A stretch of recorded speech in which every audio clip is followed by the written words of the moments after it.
Hi friends, आज आपण आळंदी क्षेत्रामध्ये आलेलो आहोत. तर मला हे आळंदी क्षेत्रात पाहता असं वाटतं आहे की नक्की आळंदीच्या इंद्रायणीच्या कडाला उभा आहे की बाकी कुठे. तुम्ही आज माझ्या फ्रेंड परशूकडनं काही गोष्टी जाणून घेऊ. काय वाटते परशू की हे आपण आळंदी ठिकाणी आलो आहे की बाकी कुठे आल्यासारखं वाटतंय? सध्या इथं बघता मला असं वाटतं की आपण आळंदी ठिकाणी तर नाही. मला असं वाटतं की कुठल्या तरी एका मोठ्या शहराचा हा नाला वाहतोय.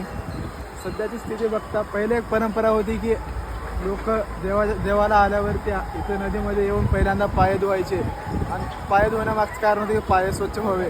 पण सध्याची स्थिती बघता असं वाटतं की पाय धुतल्यावरच घाण होतील, आपले स्वच्छ पाय आधीचे धुतल्यावर घाण होतील असं मला वाटते.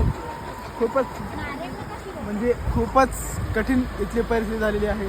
तरी सरकारला माझी विनंती आहे की इकडे थोडंसं लक्ष द्यावं, थोडासा पैसा इकडे पण खर्च करावा आणि खर्च केल्यासारखे तर काहीतरी परिणाम दिसून येतीलच तुम्हाला. अच्छा, आता परशु आता आपण पाहिलं की या ठिकाणी एक दशक्रिया विधी काहीतरी चालू होती. आता इथे पाहिलं आपण थोड्या वेळापूर्वी झाली होती. त्याबद्दल तुला असं काय वाटतं की दशक्रिया विधी वगैरे त्यामागचं काय कन्सेप्ट असेल आणि ते गरजेचं आहे का? हे आता पहिल्यापासून चालत आलेली परंपरा आहे म्हणल्यावरती होणं गरजेचं आहे. त्याच्यामागे काहीतरी कारण असेलच. ते कारण काय असतं ते मला सुद्धा माहिती नाही. पण पहिल्यापासून चाललेली परंपरा आहे म्हणजे ते होवंच लागेल.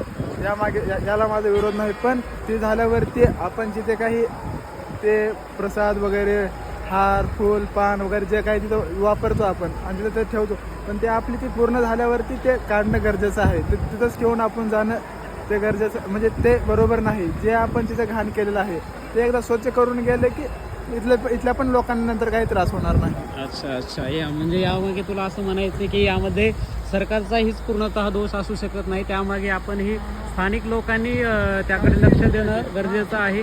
जेणेकरून आता आपण पाहिलं 10 मिनिटापूर्वीच की हे अशा प्रकारचं जर नदीपात्रामध्ये जर आपण सोडत असेल तर याला सरकारही जिम्मेदार म्हणता येणार नाही. एवढंच. धन्यवाद प्रसून.